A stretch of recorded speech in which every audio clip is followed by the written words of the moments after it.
Hola, ¿cómo están? Creo que ya estamos en tiempo, de hecho ya estamos pasados algunos minutos y después vamos a estar ajustados. Así que si les parece, nos vamos acomodando para comenzar.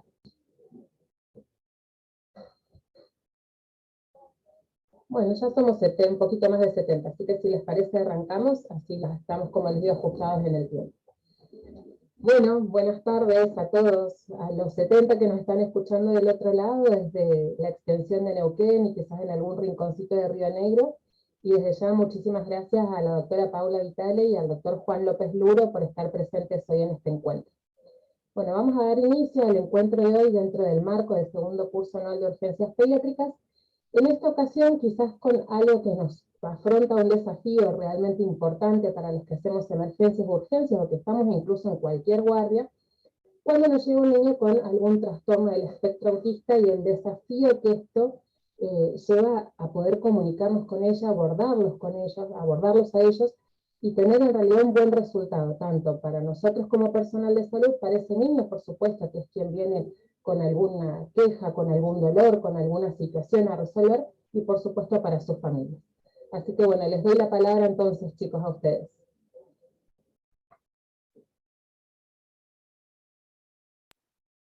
Bueno, arranco entonces, si te parece, Juan.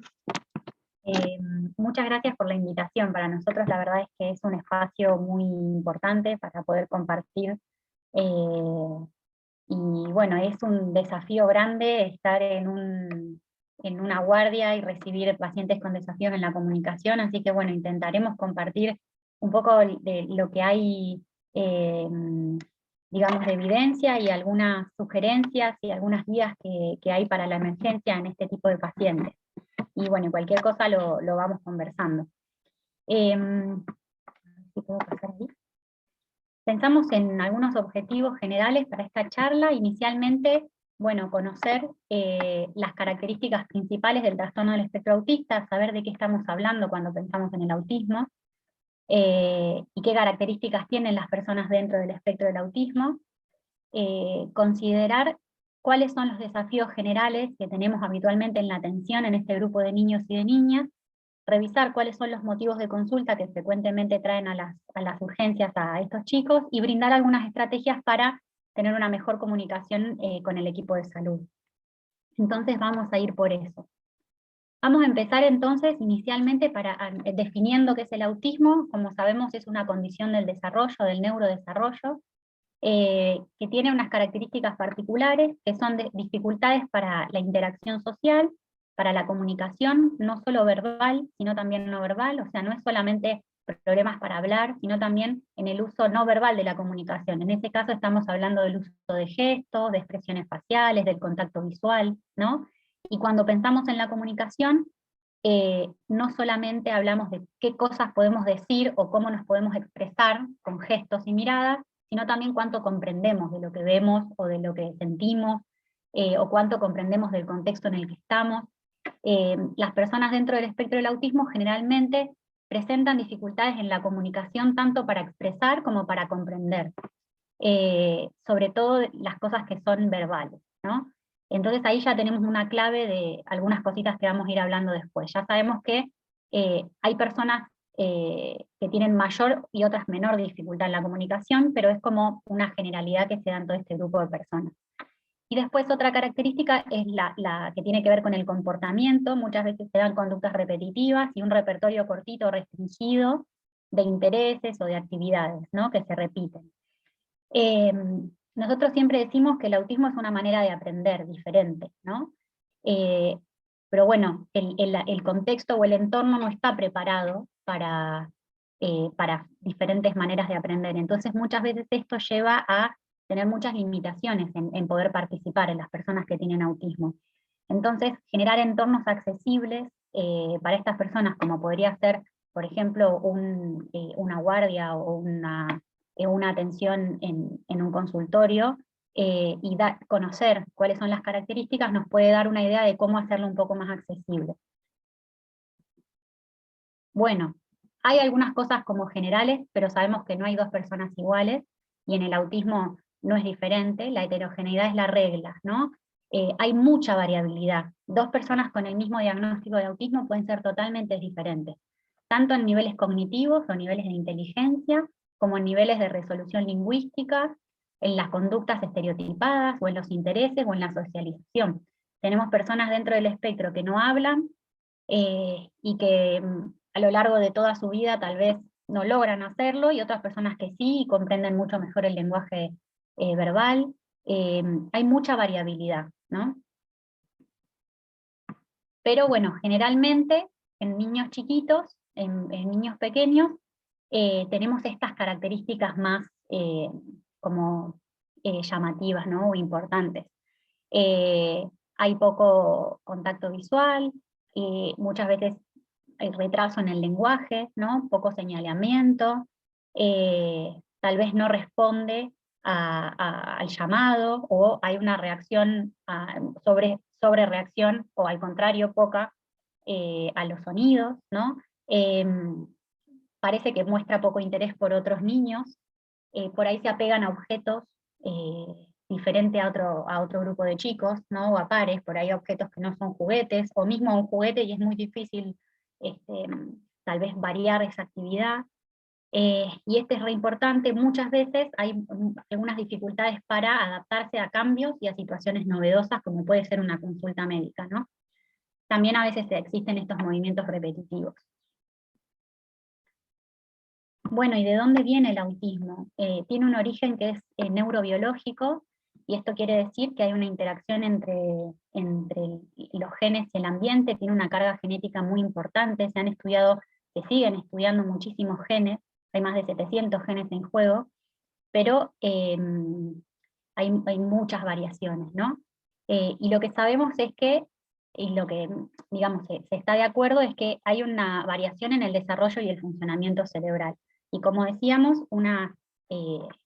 digamos, una capacidad de aprender diferente, o una manera, más que una capacidad diferente. Bueno, miren, 1 de cada 100 niños o niñas tiene este diagnóstico, o sea que en una guardia, no sé cuántos reciben en sus respectivos trabajos, pero en una guardia así movida, o en 2 guardias movidas, tal vez podemos tener uno, ¿no?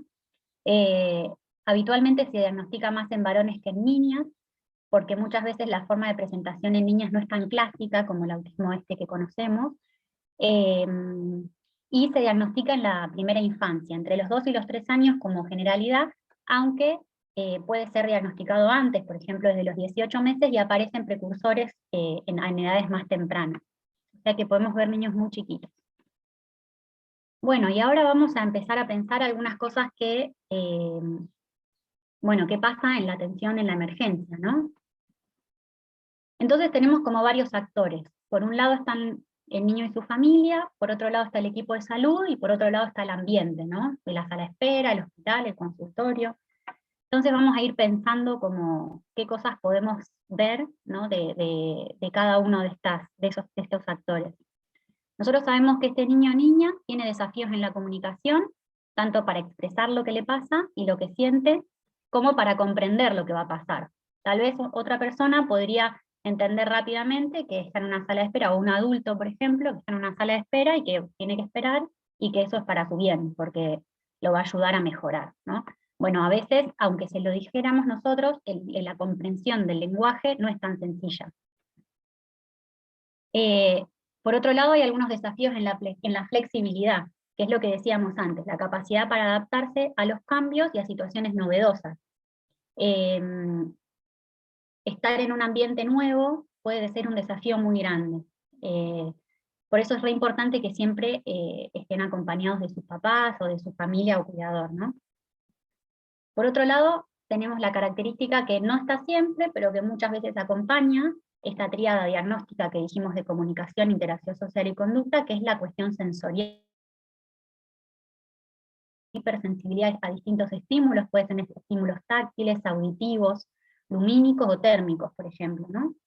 Entonces algo que nosotros podemos casi ni darnos cuenta, alguien en el espectro puede ser hasta tal vez doloroso, ¿no? Bueno, y aparecen desajustes en la conducta, que no es específico del diagnóstico de autismo. Me imagino que verán muchas veces niños pequeños en la guardia, que es difícil, ¿no? Revisarlos, o poder hacer un abordaje como uno espera. pero muchas veces suceden, ¿no?, estos desajustes en la conducta también en este grupo de chicos.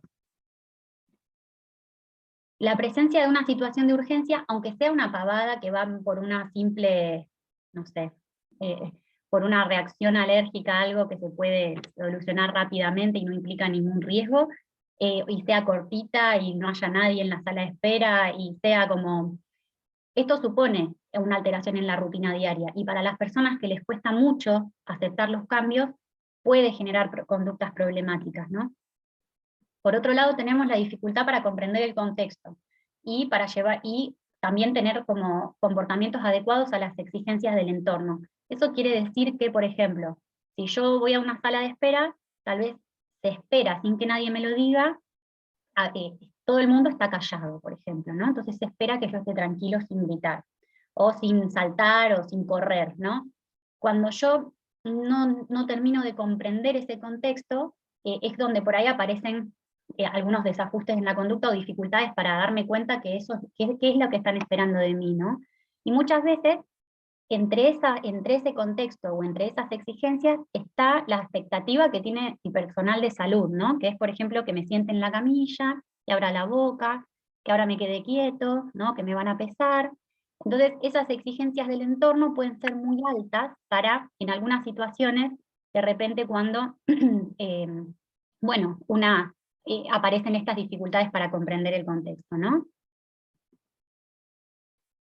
En general, es difícil para ellos poder esperar, o muchos tiempos de espera largos, ¿no?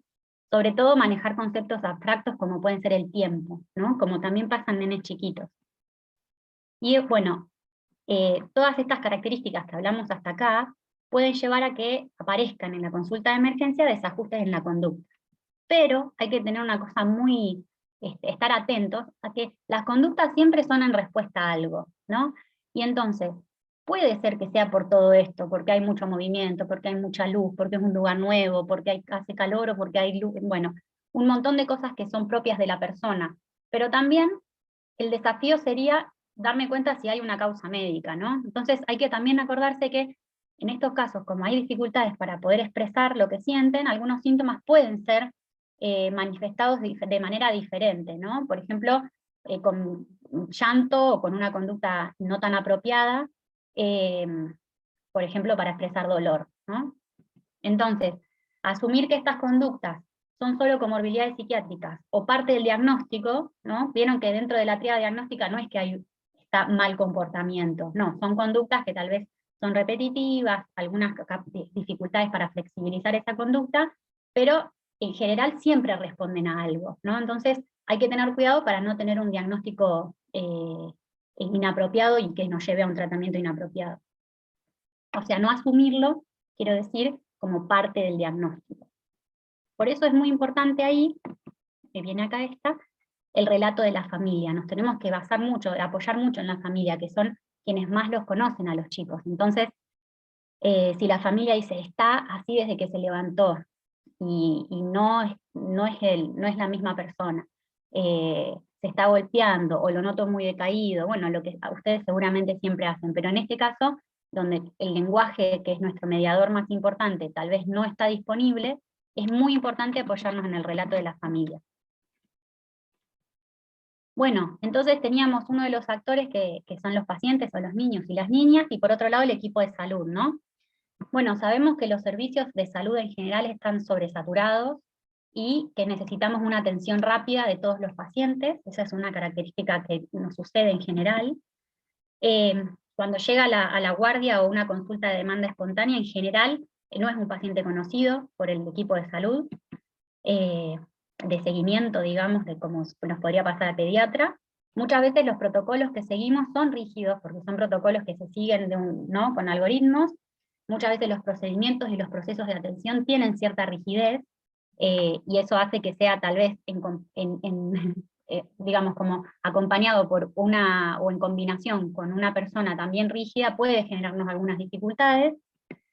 Después, en guardias, digamos, en una atención prolongada, porque hay que hacer estudios, porque hay que esperar la placa, o porque hay que hacer una interconsulta, donde hay muchas horas, puede pasar que el personal varíe a lo largo del proceso de atención. Bien.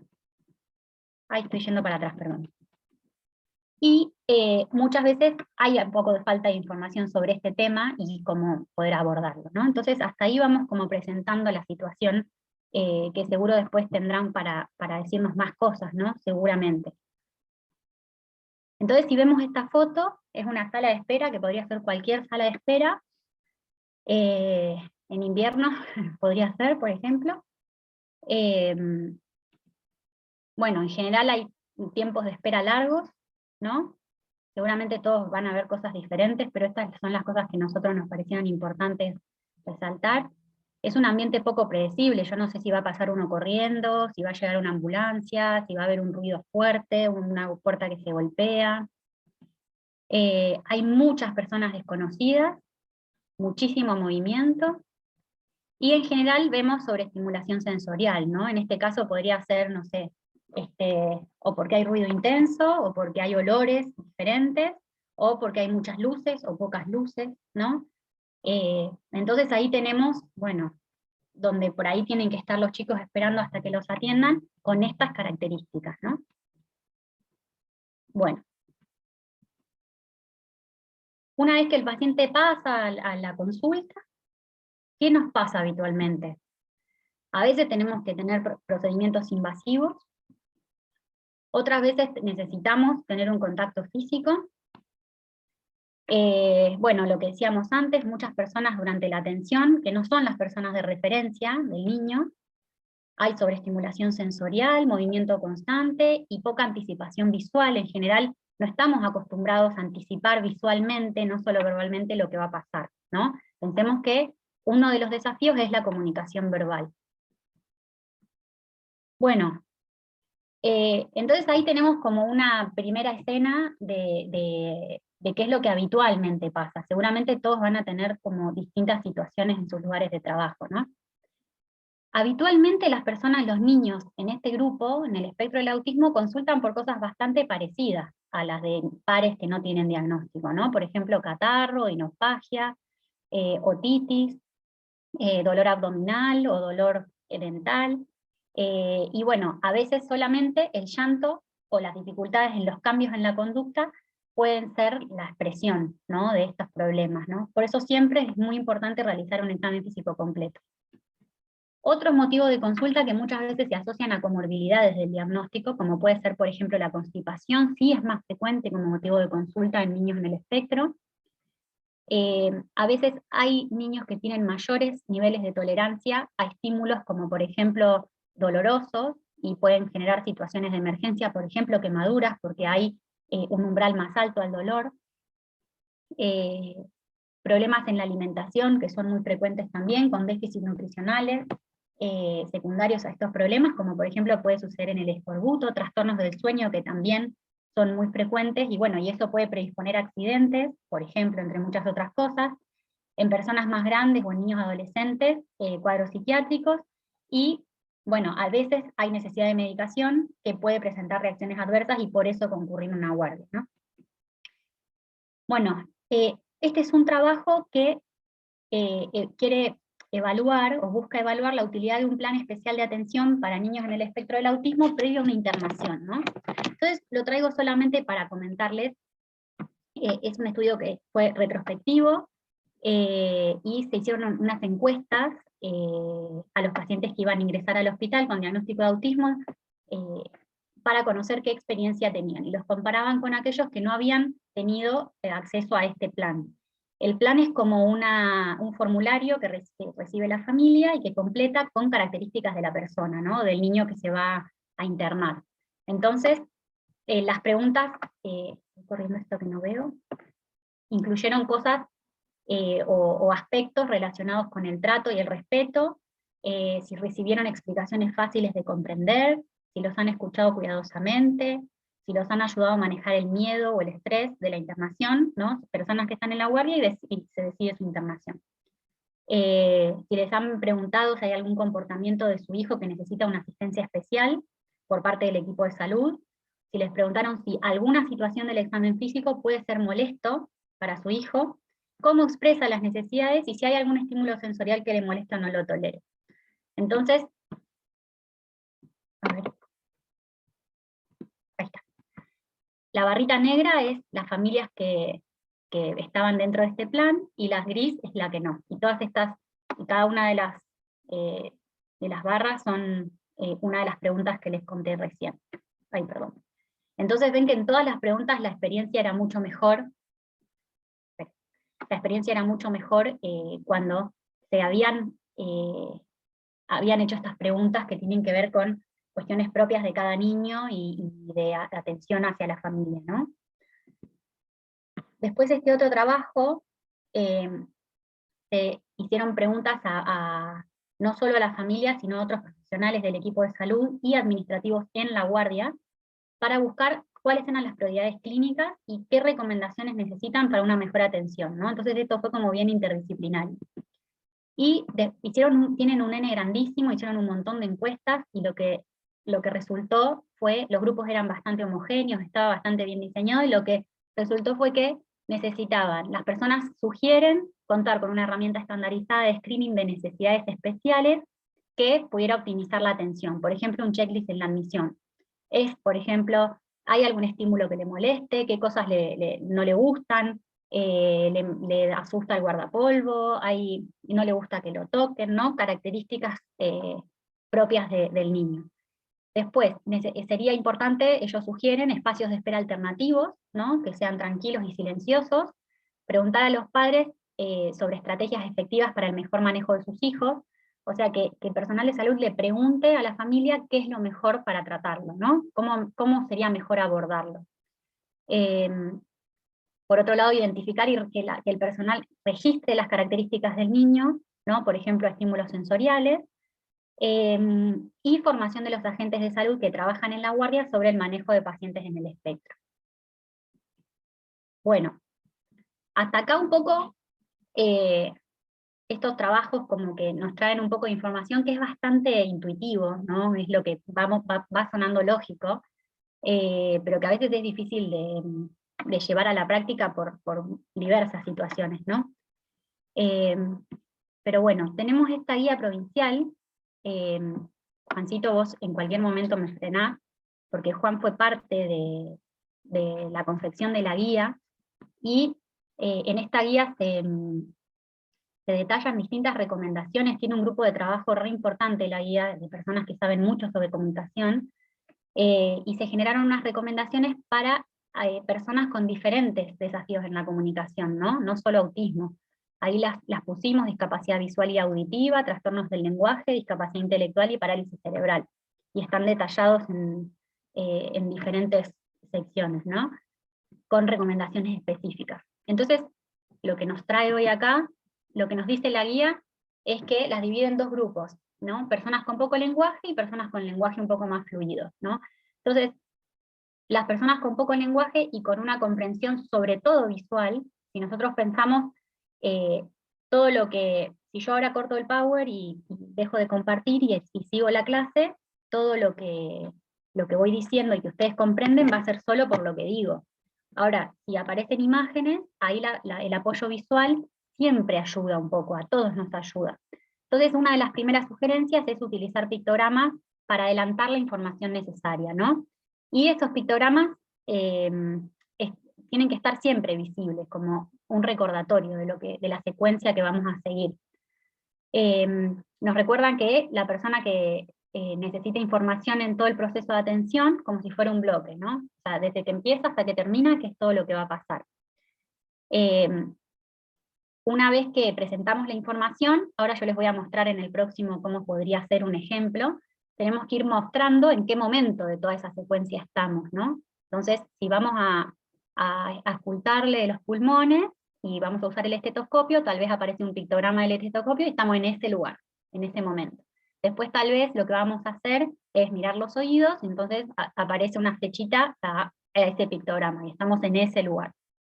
Bueno, ahí nos sugieren que los pictogramas estén siempre presentes, y tal vez es bueno tener un lugar donde colocarlos y que queden adheridos, un velcro o una cinta. Bueno, muchas veces que lo hacemos los pediatras es triangular con los adultos, con los cuidadores, ¿no? Para hacer preguntas, para dar información, y bueno, siempre reducir los tiempos de espera lo más posible. Entonces, por ejemplo, esta puede ser una agenda visual con fotos. Hay otras agendas visuales que son con dibujos, por ejemplo. Por ejemplo, acá mostramos que le vamos a medir la cabeza, después le vamos a sacar la remera. Bueno, está al revés en realidad, ahora que pienso, porque tendría que ser el primero, el tercero, el segundo. Bueno, se saca el delantal, después la remera y le ocultamos los pulmones, por ejemplo. Entonces deberían aparecer flechitas, estamos acá, después estamos acá, después acá y después acá, ¿no? Entonces hay una referencia hacia dónde estamos. Acuérdense que la información visual siempre es muy importante, y siempre el apoyo visual es un anclaje de la información. Ahí mismo en la guía provincial hay una referencia a esta guía práctica para el uso de pictogramas, que los dejamos después como bibliografía para que lo tengan. Al final hay como un poco de información sobre eso que está muy piola. Y como les decía, la guía también divide a las personas en el espectro con comunicación fluida. Comunicación fluida quiere decir que pueden haber algunos turnos de conversación. Primero que hay lenguaje, y después que podemos tener un ida y vuelta, ¿no? Tal vez no tan fluido como con otra persona, pero que sí podemos tener una conversación de algunos turnos. Entonces, aunque haya lenguaje, muchas veces los pictogramas también pueden ser una buena opción, ¿no? Para apoyar la anticipación de lo que voy a hacer. Entonces, mientras voy explicando los pasos de la atención, puedo ir armando la secuencia de imágenes de todo lo que va a suceder. Bueno, evitar ironías, chistes, diminutivos. Es posible que la persona espere recibir algún comentario sobre cómo está haciendo su comportamiento. Tal vez parece que es innecesario, pero felicitarlo y que está haciendo muy bien, y qué bien que estás respirando, y muy bien cómo te quedaste quieto, eso ayuda a mantener esa conducta, ¿no? Si hay alguna dificultad en la adaptación a lo que se le está pidiendo, por ejemplo, que abra la boca, bueno, hay que estar tranquilo, ¿sí? Hablar en positivo sobre lo que estamos esperando, y si hacemos algún comentario negativo y la persona no entendió, o sea, si yo por ahí no hago un comentario negativo, pero en realidad lo que pasó fue que no entendió, puede ser que sea eso estresante, porque tal vez no entendió que era lo que tenía que hacer. Entonces siempre estar tranquilos y explicar de nuevo lo que vamos a hacer y apoyarlo con algún soporte visual. Si se muestra nerviosa, hay que tratar de darle tiempo para que se exprese. Tal vez ahí pueda aparecer algún comentario que parezca fuera de lugar, podemos como seguir ese comentario 2 o 3 turnos y volver a lo que estábamos diciendo. Y si hay alguna duda o inseguridad sobre cómo están haciendo las cosas, reafirmar que lo están haciendo muy bien. Eso es muy importante, es una situación nueva, entonces puede ser muy estresante. En general a todos nos pone nervioso ir a una guardia o a un médico. Y si encima lo nuevo me pone un poco nervioso, más todavía.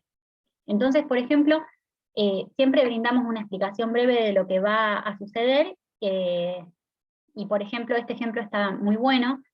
Si tengo que ocultar los pulmones, le puedo decir que voy a usar el estetoscopio y lo muestro, y le puedo mostrar cómo va a respirar, y entonces eso es un soporte visual. Y después le muestro a dónde lo voy a poner, ¿sí? Me lo puedo poner, me lo puedo mostrar a mí misma o a la mamá, por ejemplo, o a él. Pero es muy importante que sean acciones predecibles, que no aparezca levantar la remera y ponerle el estetoscopio sin previo aviso. Bueno, muy bien.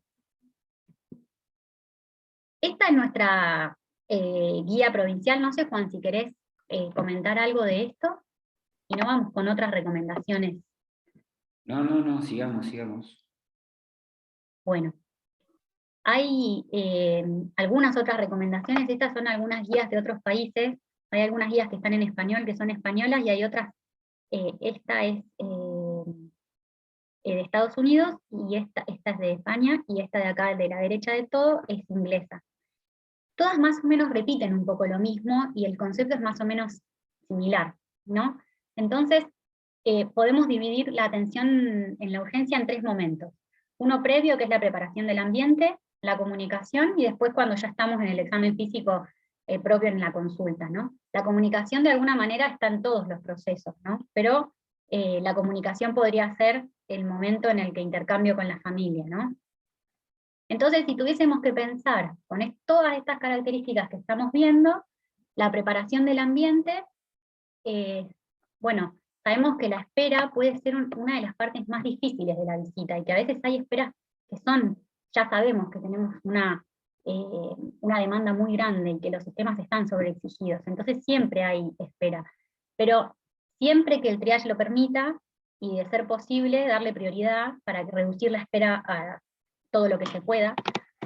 En la medida de lo posible, intentar ubicar a la persona en un entorno tranquilo, en el que pueda permanecer con sus acompañantes, tratar de evitar los excesos de estímulos sensoriales, disminuir las luces si es que el paciente es sensible a la luz, reducir los ruidos o el volumen de los altavoces, preguntar al acompañante por la comprensión, y por ejemplo la reacción a estímulos poco habituales o al guardapolvo. Preguntar al acompañante por la comprensión es muy importante, porque los papás siempre saben qué cosas comprende, ¿no? Entonces, o de qué manera comprende. Entonces es muy importante apoyarnos siempre de la familia, ¿no? Que son quienes son los expertos al final en los niños. Y tratar de que el personal que lo atienda sea, dentro de lo posible, el menor posible, ¿no? Bueno, este es un ejemplo, igual después va compartido, de un programa de adaptación al entorno en urgencias. Entonces hay como todo, cuando las personas entran, si hay una familia que tiene un niño en el espectro, les dan esta tarjeta, donde pasa una secuencia de cosas de todo lo que puede suceder, ¿no? Entonces hay una admisión, le ponen una pulsera, va a la sala de espera, después va al triage, de nuevo a la sala de espera, y después entra a la consulta, y ahí aparecen las opciones, ¿no? O hay que hacer pruebas, o me voy a casa, o me voy al hospital. Entonces, es como una forma visual de ver todo lo que puede pasar, que por ahí para nosotros es bastante obvio, pero que para un niño que leer el contexto no es tan fácil, puede no ser tan sencillo, y generar mucho estrés. Y ese estrés muchas veces genera problemas en la conducta, en la consulta. Bueno, por otro lado, el momento de la comunicación, como decíamos antes, preguntar qué funciona mejor y qué se debe evitar en ese niño o en esa niña, hablar con calma, voz suave, manteniendo cierta distancia, hacer preguntas concretas en caso de personas que tienen lenguaje, para que las respuestas sean de sí o no, tratar de evitar explicaciones largas y usar lenguaje sencillo, y se recomienda usar pictogramas, ¿no? Contar con pictogramas apropiados para usar en la sala de emergencia. Y si los acompañantes, muchas veces las familias tienen sus propios pictogramas, bueno, conviene usar eso. Si tienen las imágenes que necesitamos, usar los que el niño con los que está familiarizado. Bueno, el momento del examen físico, bueno, hay que estar preparado para trabajar en el suelo, o revisar al niño en las rodillas del acompañante, o donde esté más cómodo, donde esté. Bueno, que eso, los que atienden niños en general están acostumbrados. Puede ser útil anticipar, bueno, si lo permite la edad, por ejemplo, o el nivel de comprensión, que pueda elegir. ¿Qué revisamos primero, la oreja derecha o la izquierda? ¿No? Muchas veces es bueno distraer mientras jugamos, relajar un poco, anticipar lo que va a pasar, y después, bueno, hablar de temas que sean de su interés, ¿no? Por eso es bueno preguntarle a la familia qué le gusta, si trae algún muñeco, ¿no? Bueno, conversar sobre eso.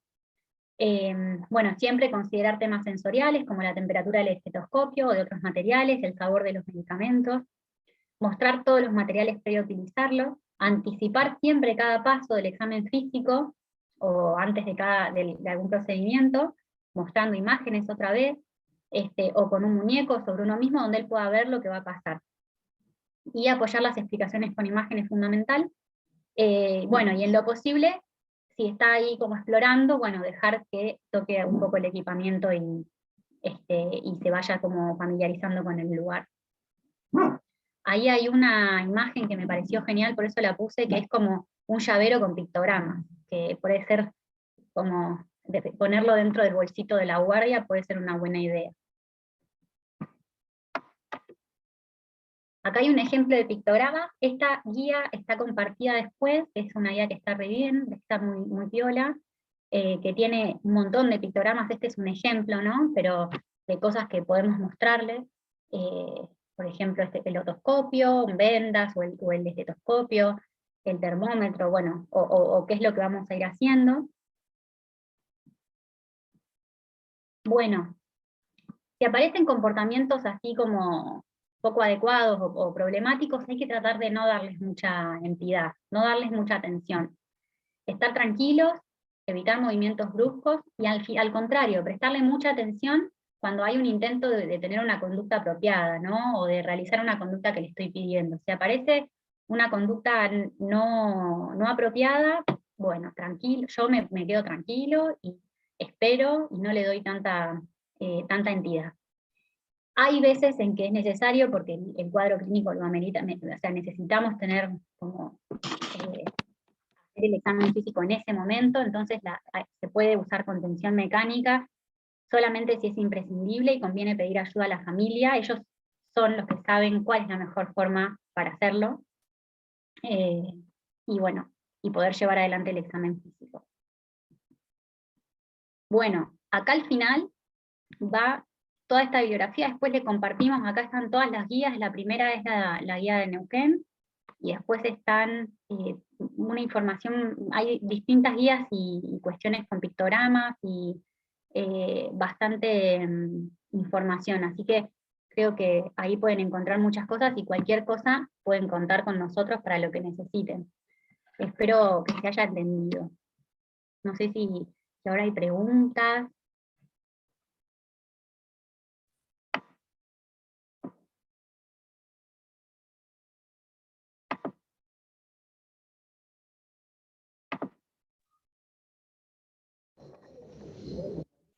Hola, ¿me escuchan? Sí. Estaba hablando solo. Espérate que con la cámara tengo que ir cambiando, somos tan pobres que tengo el mismo USB para el teclado que para la cámara. Entonces tengo que elegir, o escribir o usar la cámara. Bueno, Pablo, muchísimas gracias. La verdad que fuiste súper clara. En verdad nosotros, te cuento un poco de nuestra experiencia acá en el Castro. Nosotros acá en el Castro, es verdad, como vos decías, uno de cada 100, normalmente en una semana estamos teniendo entre 600 y 800 niños, así que imagínate que prácticamente un niño del espectro tenemos para asistir por día. En verdad creo bueno, que uno va justamente con mayor cantidad de niños, a veces esto es lamentable, pero uno va al revés, ¿no? Mientras más pacientes tenga que enfrentarse con este desafío, uno, bueno, empieza a moverse con respecto a enfrentar este desafío, ¿no? Y por ejemplo, una de las cosas que hemos tenido en cuenta y consensuando con enfermería es esto del triage, ¿no? De estos niños sabemos que quizás su consulta no es una consulta de riesgo de vida, que es como que uno categorizaría el triage, ¿no? Pero sí consensuamos entre todos que son niños en que les damos un código amarillo, no el código verde que sale a la sala de espera, que encima de nuestra sala de espera es una sala de espera compartida con adultos. Entonces tenemos muchas veces un lío de gente ahí afuera, incluso, bueno, quizás hasta pacientes psiquiátricos, o sea, realmente es un desborde a veces en la sala de espera, y no es lugar incluso para un niño cualquiera estar en ese lugar. Así que hemos decidido consensuado no solamente darle el código amarillo, sino dejarlo dentro de nuestro consultorio, incluso en la medida que se pueda, no dejarlo como el amarillo común que queda en una salita dentro de la sala de emergencias, sino incluso también dentro de un consultorio, y si ellos lo desean, o los padres, porque es como decir, muchas veces nos guiamos de lo que los papás nos dicen, incluso a veces hasta con puerta cerrada para evitar otros estímulos que puedan molestar, algún grito o niños corriendo en el pasillo, o incluso, qué sé yo, la llegada de una ambulancia con un niño en una camilla, ¿no? Por ahora hemos, qué sé yo, podido actualizar en esta parte. Sí nos falta muchísimo, creo que el uso de los pictogramas es fundamental para poder comunicarnos, y esto que decía Juan también, no solamente con el niño del espectro autista, sino también con otros niños que tengan otras situaciones particulares, y creo que en eso todavía estamos, es un pendiente, por lo menos para nosotros. Bueno, Juan conoce nuestra guardia y de hecho ha hecho guardia hasta hace un tiempito. Dejo el espacio para los comentarios y bueno, y espero las preguntas de los participantes. Dale. Bueno, creo que es una muy buena manera de empezar, tener un espacio diferente, porque ahí ya decía, viste que en las guías ponen que el tiempo en la sala de espera es casi el más difícil. Muchas veces predispone después a cómo ingresan a la consulta.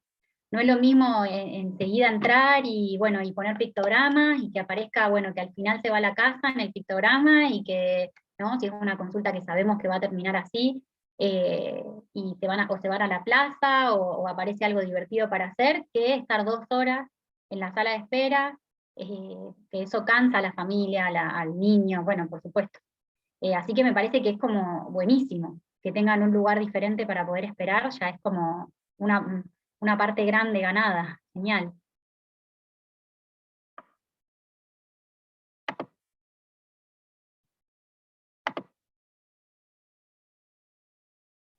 Hay distintos lugares donde se pueden encontrar pictogramas, y hay distintas páginas, nosotros ahí las compartimos.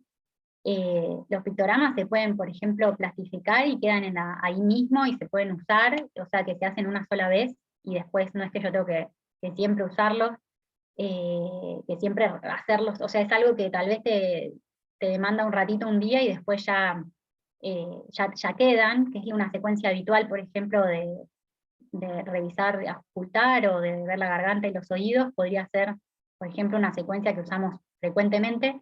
Y como decías recién, me parece re importante, por ejemplo, para nenes chiquitos, poder ver la secuencia, para cualquier niño chiquito. Podría ser algo muy bueno, porque ya que el paso por la guardia suele ser estresante, tener esa anticipación visual es un apoyo grande.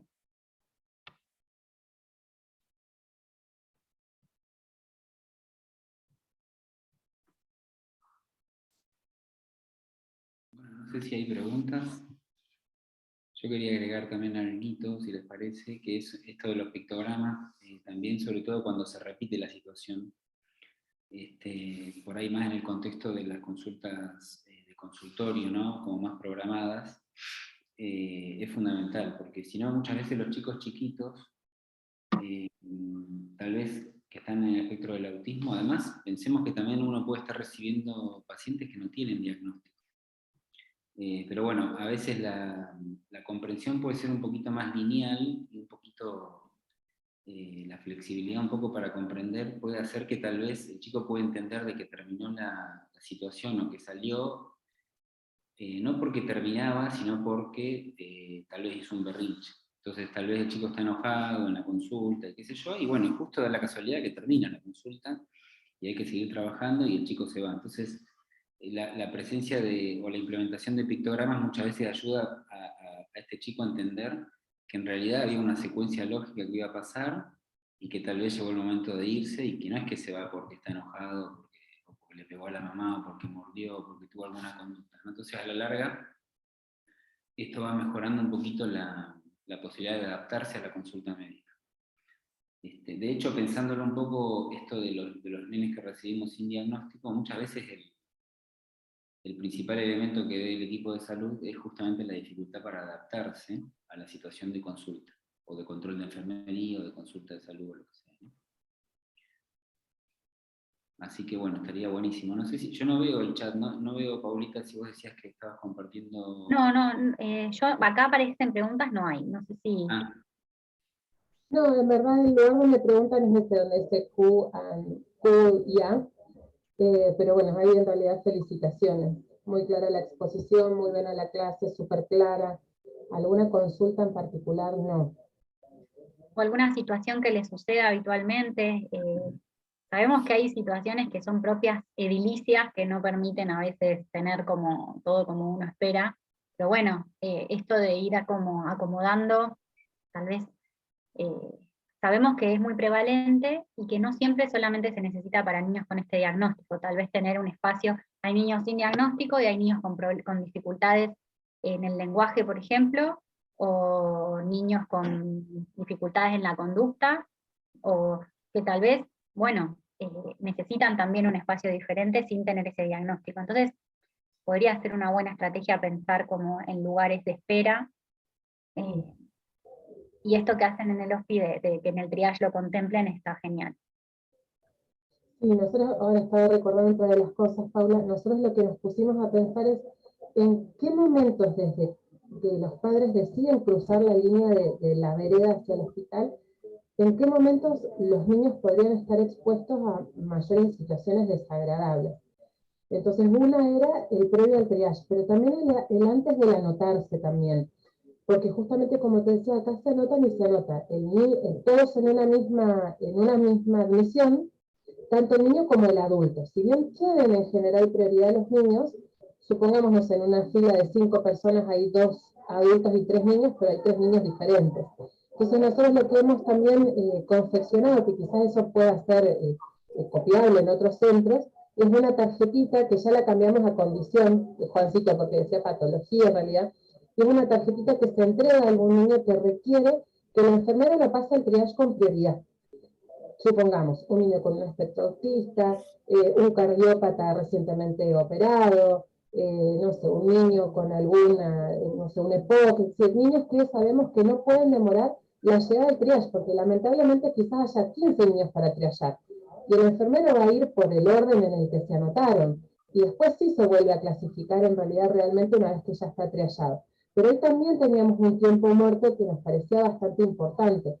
Entonces, bueno, se confeccionó esa tarjetita para disminuir ese tiempo hasta el triage, se consideró esto del triage en amarillo para que la llegada del médico sea cada vez en tiempos más cortos, ¿no? Por ahí como para reproducirlo en otros espacios. Genial, buenísimo. También puede ser útil esto que implementaron en uno de esos 2 trabajos, ese checklist como de preguntas de características del niño, puede ser una cosa buena para saber anticipadamente, bueno, tal vez uno dice, bueno, a nosotros a veces nos pasa que vamos a llamar a un paciente y dice, no, es que no le gusta el guardapolvo. Bueno, yo lo sé antes, yo me saco el guardapolvo y entramos a la consulta y hay una situación menos estresora. Entonces, de repente le molesta no sé, los sonidos fuertes, entonces vamos a tratar de que en ese lugar se mantenga como tranquilo o sin tanto ruido. Como decíamos, no hay 2 niños iguales. El espectro del autismo es un espectro y es hipervariable. No todos los chicos que están en el espectro del autismo le molestan los ruidos, por ejemplo. Ni a todos, a algunos les cuesta mucho más adaptarse a los cambios que a otros. Pero por eso está bueno saber, o sea, no es tan predecible, digamos, como podría ser otras condiciones. El neurodesarrollo en general no es muy predecible, pero tener un poco más de información del niño nos puede brindar ahí como anticipadamente algo de información para la consulta, que podría estar bueno. Sí, además que la familia reciba esas preguntas es genial porque nada, va a sentir una atención mucho más sensible a las necesidades, ¿no? Ya de por sí. La otra cosa que hay que pensar es que a veces tenemos al acompañante con alguna discapacidad auditiva o visual, y bueno, está bueno también entender un poco qué cosas se le pregunta a cada uno, ¿no? Es como que dentro de la discapacidad cada condición tiene como una cosa, como una cultura propia, ¿no? Como que hay un bagaje de conocimientos, costumbres. Por ejemplo, la manera de ayudar a una persona con disminución visual, tal vez es acercando la mano y no agarrándolo, ¿no? En general. O muchas veces preguntando antes de actuar. Cada condición que por ahí se asocia con discapacidad, ya sea sensorial o lo que fuera, tiene como una serie de cosas propias que le son, que nosotros al equipo de salud las tenemos que conocer y tenemos que preguntarlas. Yo cuando hicimos esa guía aprendí un montón de algunas cosas que no solemos ver, como puede ser la hipoacusia. Y la verdad que hay 3, 4 preguntas que te ponen en situación y están informando a la persona de que vos sabés del tema, ¿no? Si lee labios, si tiene un resto auditivo, si tenés que hablar más fuerte o no, cuál es su preferencia respecto a eso, si tiene alfabetización como para complementar la información que estamos brindando con el código, digamos, lectoescrito. O sea, el hecho de meternos en cada condición y conocer un poquito del bagaje cultural que cada una tiene, ya me parece que mejora muchísimo la relación del equipo de salud con la familia.